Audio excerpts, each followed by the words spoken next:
still thinking about how adorable Mr. Smith says with a huge grin, "Okay, then how will you live?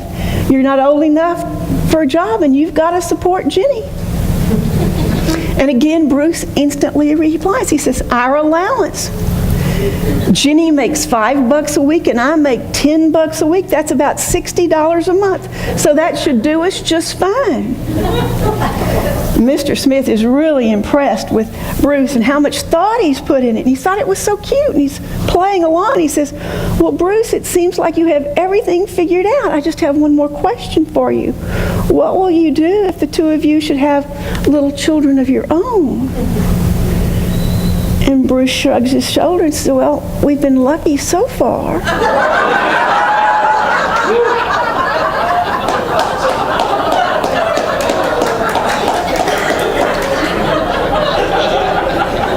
Mr. Smith no longer thought that Bruce was so adorable. I wouldn't normally tell that at church, but we needed that. This morning is Palm Sunday, and today we're going to talk about one of the key factors that makes all the difference in this world when we have to move through change in our lives. And we're going to use the experience of our master teacher as an example of this key. And I'm not going to talk as long as I usually do today because we have a very sacred and holy service that we're going to engage in during our meditation when we bring our pledge cards forward. I only know one Palm Sunday joke. So if you know of any, you can send them to me. But the one that I tell every year is that on Palm Sunday, the family's young son, Johnny, woke up in a really bad mood. And he didn't want to go to church. And so finally, he whined and complained so much that his parents said, okay, all right, you don't have to go to church. And they let him stay home. And when the rest of the family came home carrying palm branches, the little boy asked what they were for. And his mother said, "Well, people put them on the ground as Jesus came by." And the little boy fumed, "Well, wouldn't you know it, the one day I don't go to church, Jesus shows up."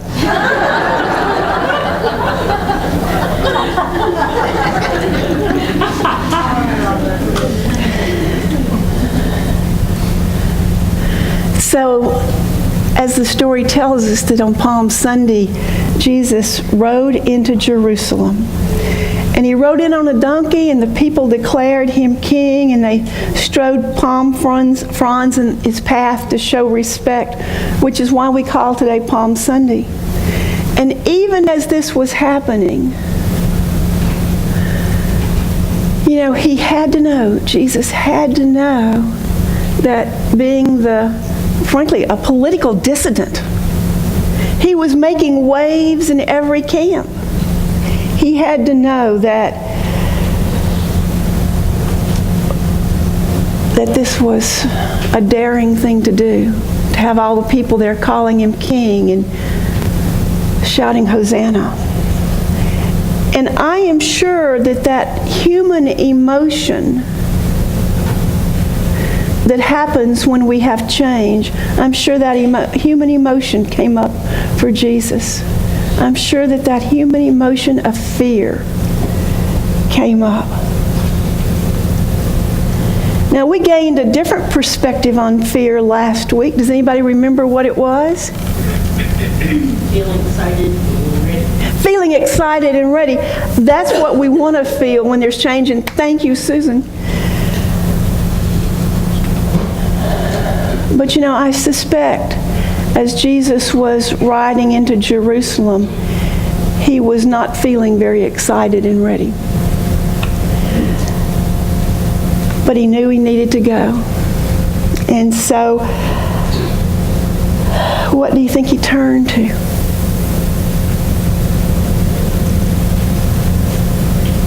You remember the story? After the Passover meal, he went to pray. He went to the Garden of Gethsemane. And here's what he did, out of Matthew 26, it says, "Then Jesus came with them to a place called Gethsemane and told the disciples, 'Sit here while I go and pray over there.' And he took with him Peter and 2 sons of Zebedee, and he began to be sorrowful and deeply distressed.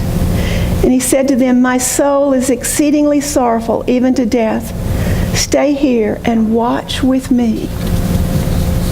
Stay here and watch with me. I believe that that's a very key phrase for you and I as we go through change in life. Jesus made a decision not to go it alone. And that's a very big change for many of us when we're going through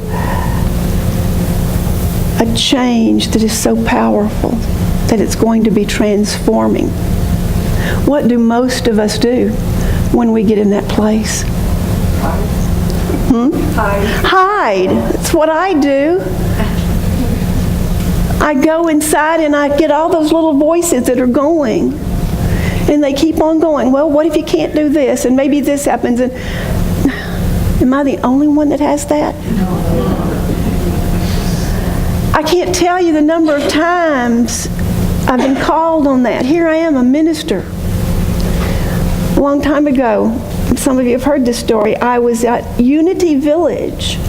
And this was when the first time I ever went to Unity Village, and I got this call from my son that his wife had taken their children to California and was filing for custody there, and that he wasn't going to be able to see his children again.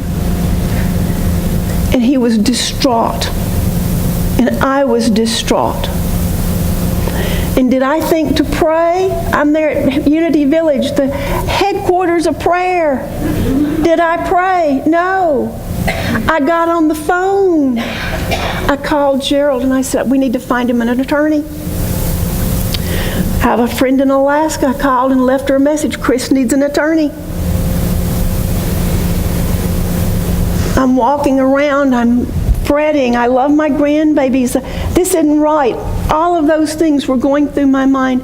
And one of my classmates came in and I was telling her about it, and she said to me, she said, "Beth, did you call Silent Unity?"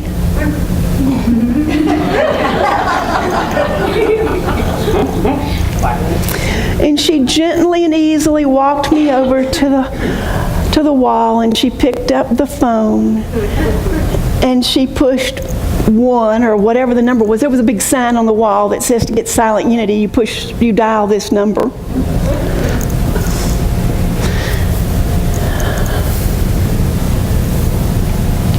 And it was so easy.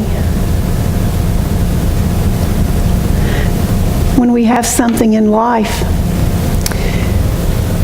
we tend to go out there, we tend to hide, we tend to hold our feelings inside. We don't tend to ask for help. And what today's lesson is that when you and I are going through a change, when something happens in our life that's something that we're not expecting, ask for help.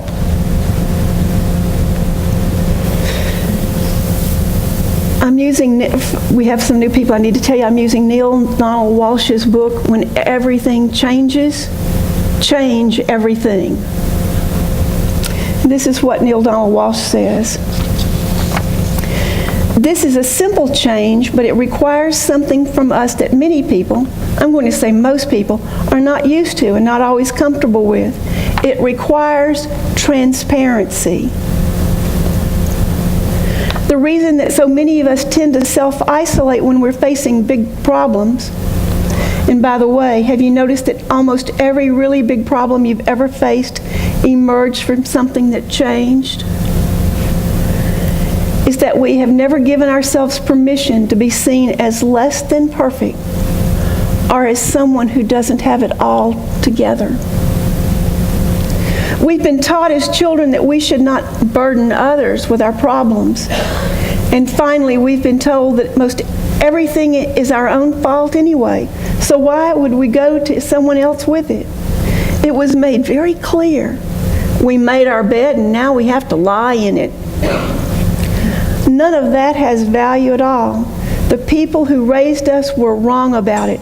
Every single bit of it, they were wrong about.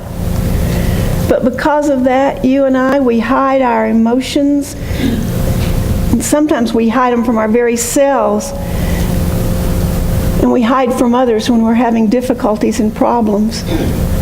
And the irony is that this is exactly the time when we need those around us, those who love us, when we need them to watch over us, to hold the high watch, to support us, to hold us up. And don't we all want to be there for someone else when they're hurting? Yeah. So I'm going to invite you to make a little commitment right now.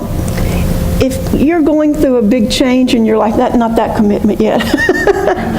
If you're going through a big change in your life, that you reach out to someone else and share with that person how you are feeling about the changes that are going on in your life.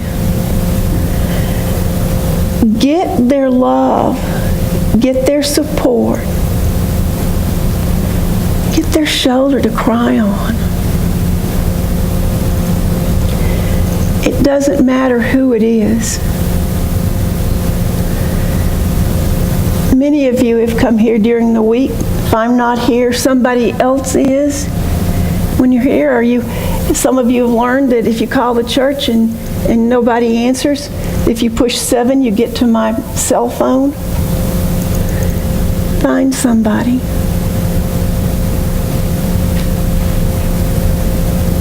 Find somebody. When you connect with somebody else, you connect with yourself. Talking with another person and communicating with a mind outside your own mind puts you in touch with a part of yourself that is bigger than your mind, bigger than your thoughts. We don't ever have to go it alone, ever. And that, of course, is the beauty of being part of a spiritual community, because we're all here today. We're all hearing the same thing. And as you look around, as you look at the person next to you or across from you, or as you look at someone, you can look around and you can find somebody in this room that you know that you could call. Isn't that true? Oh, yes.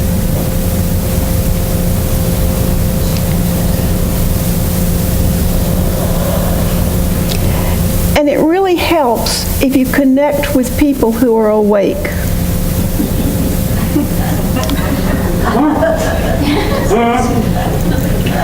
Spiritually awake.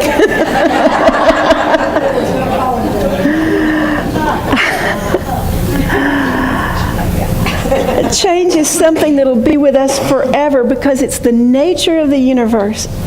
And when it gets scary, we don't have to go it alone. We can call somebody. And you've got a whole family here of somebodies who would love to help you when you're going through change.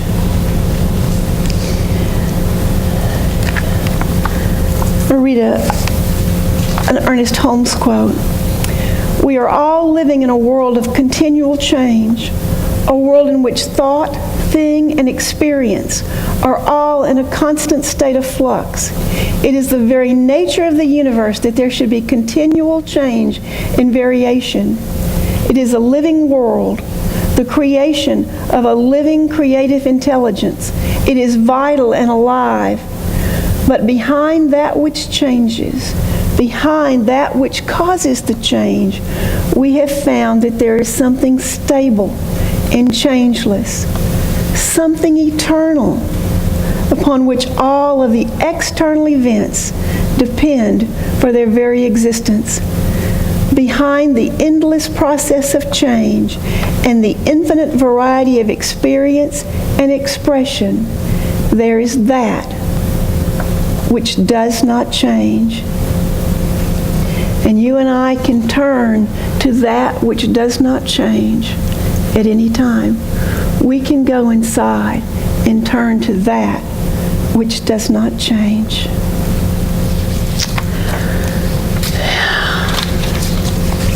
And so this morning, as I talked about Brian passing, that's a big change. It's a change for all of us.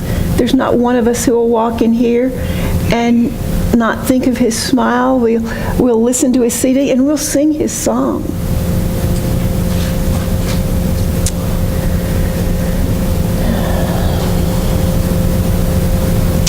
And I know that Brian's giving us courage this morning. And I want to invite